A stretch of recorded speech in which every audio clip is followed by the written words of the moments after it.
Otep à tous, bienvenue sur la chaîne des panafricanistes par essence, par conviction et par excellence.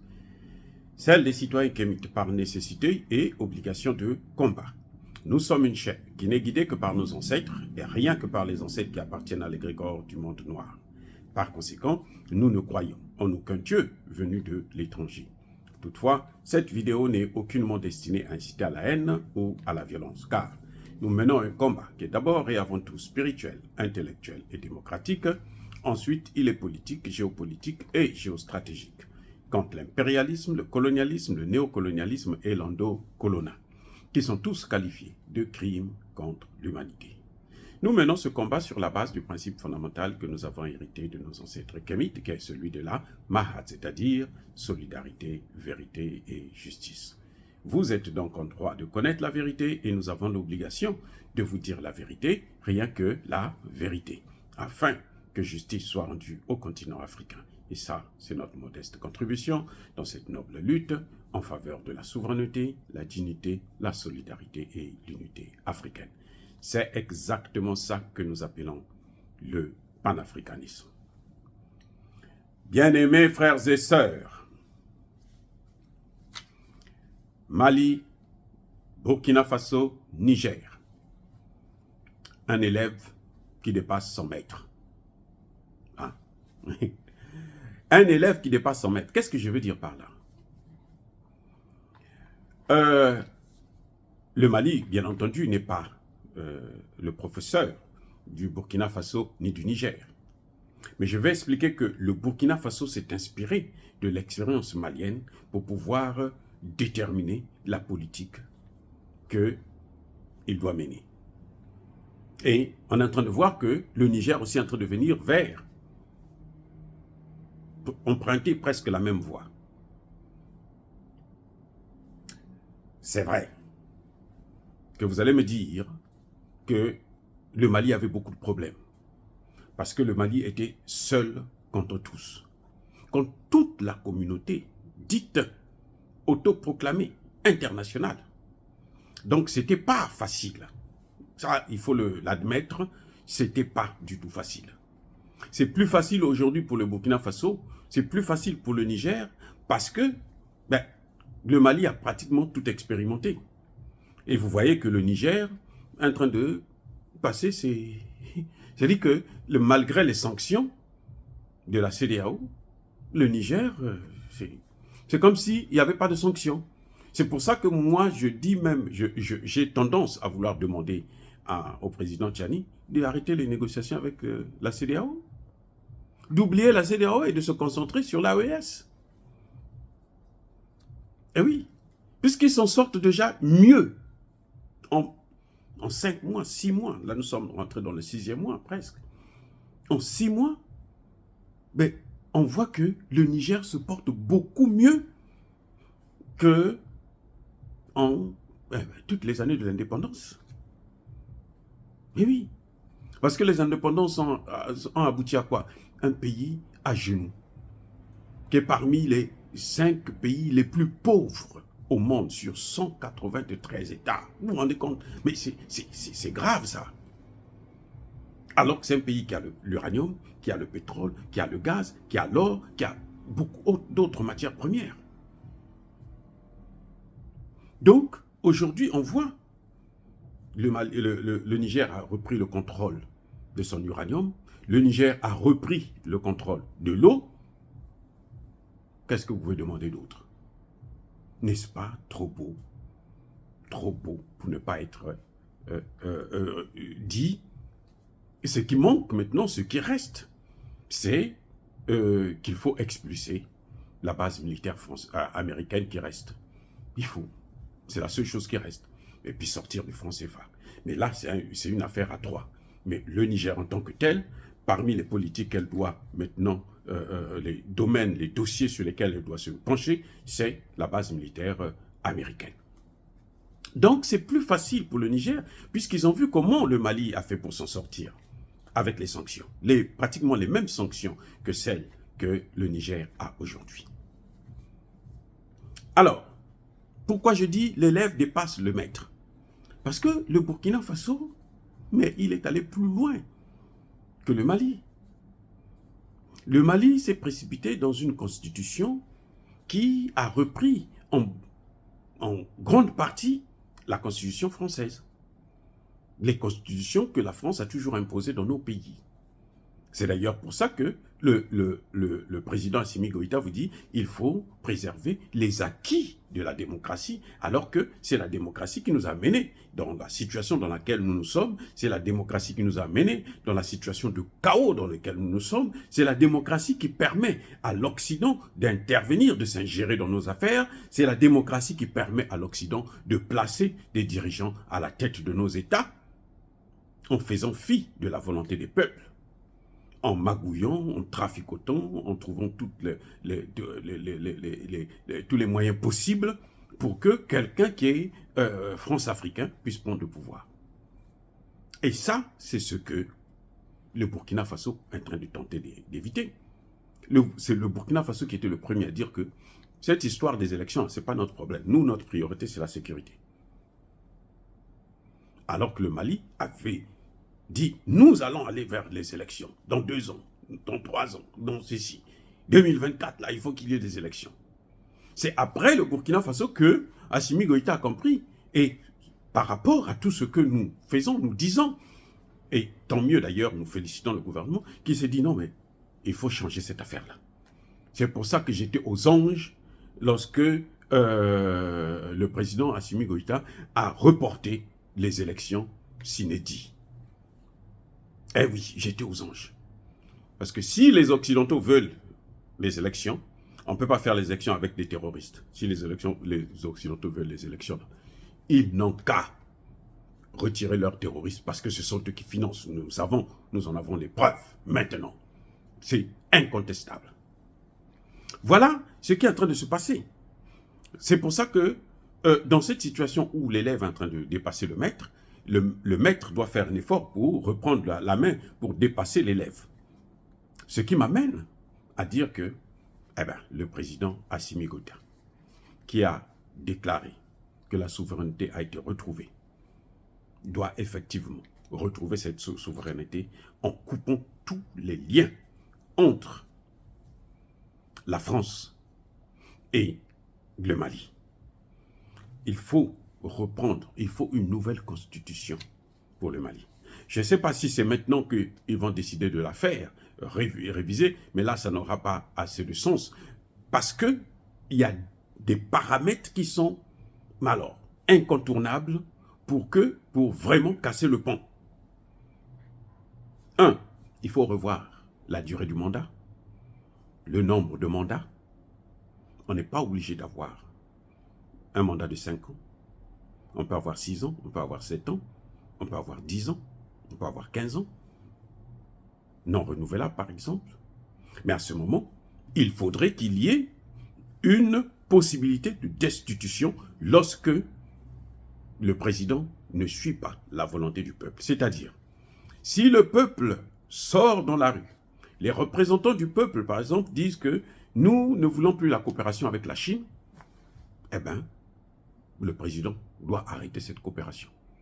S'il ne l'arrête pas, il faut qu'il y ait une institution autre qui va prendre le pouvoir, pas une institution politique, c'est-à-dire l'armée doit revenir au pouvoir. Voilà ce qui doit être fait. Et maintenant, dans le contexte actuel, où nous sommes dans la construction de l'AES, il faut une constitution adaptée à la construction de l'AES. Écoutez-moi bien. Le Mali, le Burkina Faso, le Niger ont besoin d'une constitution qui prend en compte le paramètre de l'existence de l'AES pour que ce soit plus efficace. De telle sorte qu'aucun président, aucun gouvernement qui va, même s'il est élu, ne viendra changer, sortir le pays de l'AES.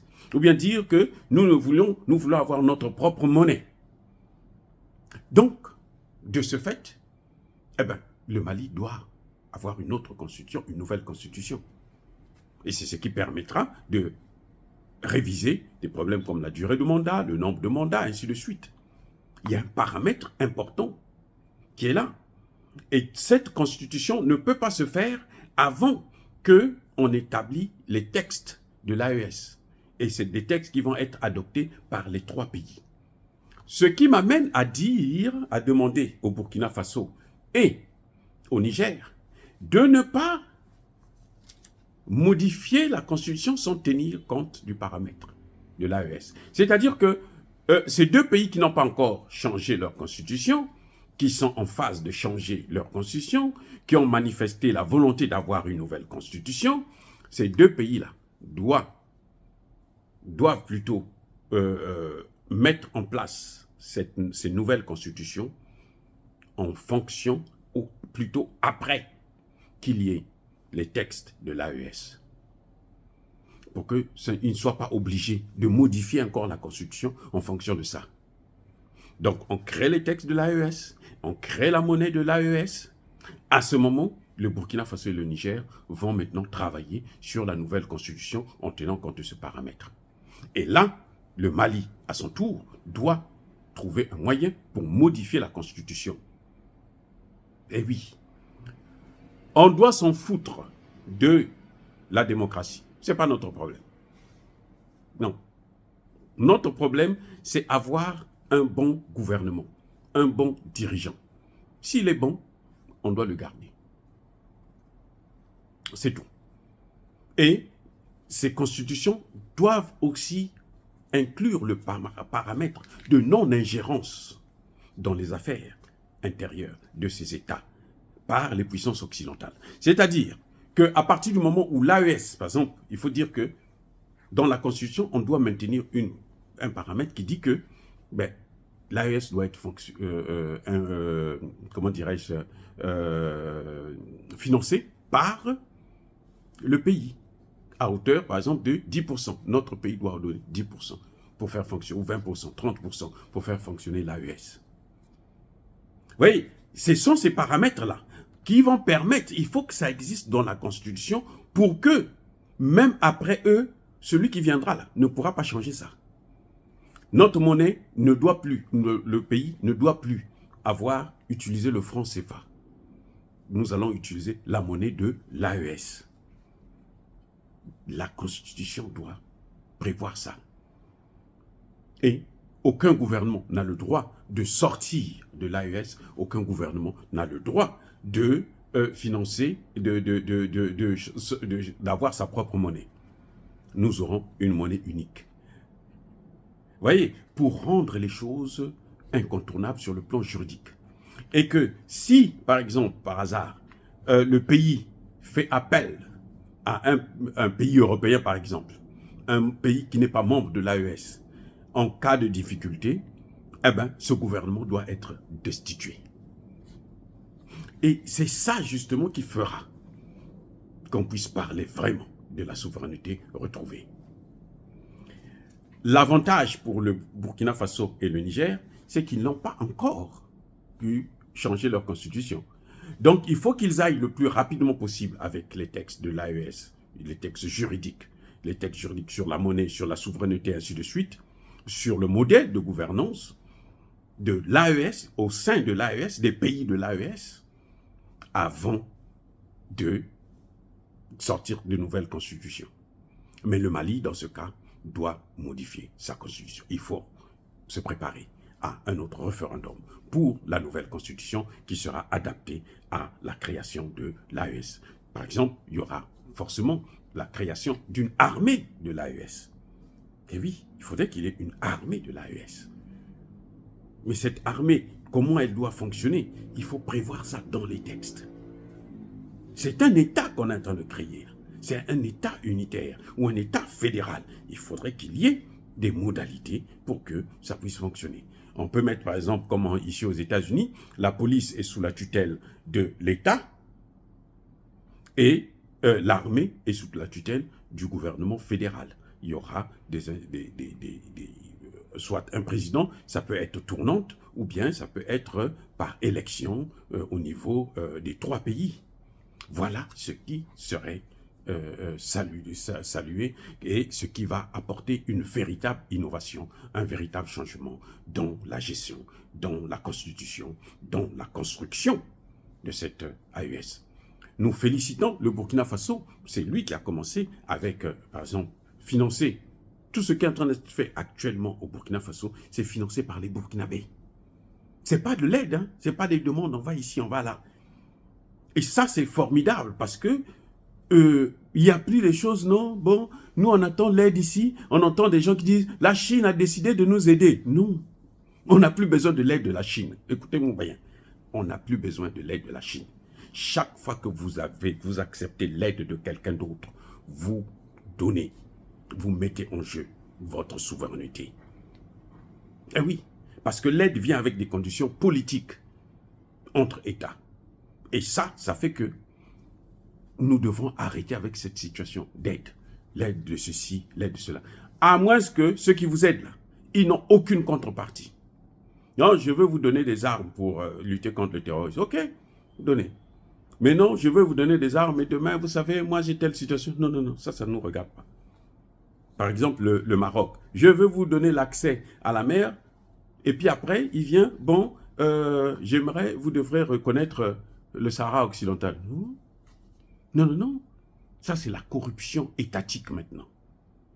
Et ça, si au sein de l'AES, on a de telles situations, ce n'est pas normal. Et pour éviter ça, il faut que ça puisse exister dans la Constitution même. Voilà, la séparation doit être totale. La souveraineté doit appartenir à cet État. Et quelle est la souveraineté qui va appartenir à l'AES? Parce que l'AES aura une certaine dimension de la souveraineté de chaque État. C'est comme ça que ça pourra fonctionner mieux. Dire cela, c'est inciter à la haine ou à la violence. Non, il y a ma colère, il y a ma lèvre. Encore une fois de plus, bien-aimés frères et sœurs, je persiste et je signe. Soyez bénis. Soyez abondamment bénis par le Dieu des Kémites et par nos ancêtres angélisés. Mais que tous ceux qui persécutent le continent africain le pillent et le déstabilisent. Qu'ils soient noirs, blancs, chinois, arabes, juifs, indiens, qui qu'ils soient punis, maudits, foudroyés, neutralisés, écrasés, effacés par le Dieu des Kémites et par nos ancêtres angélisés. Vive l'Afrique éternelle. J'ai dit et j'assume.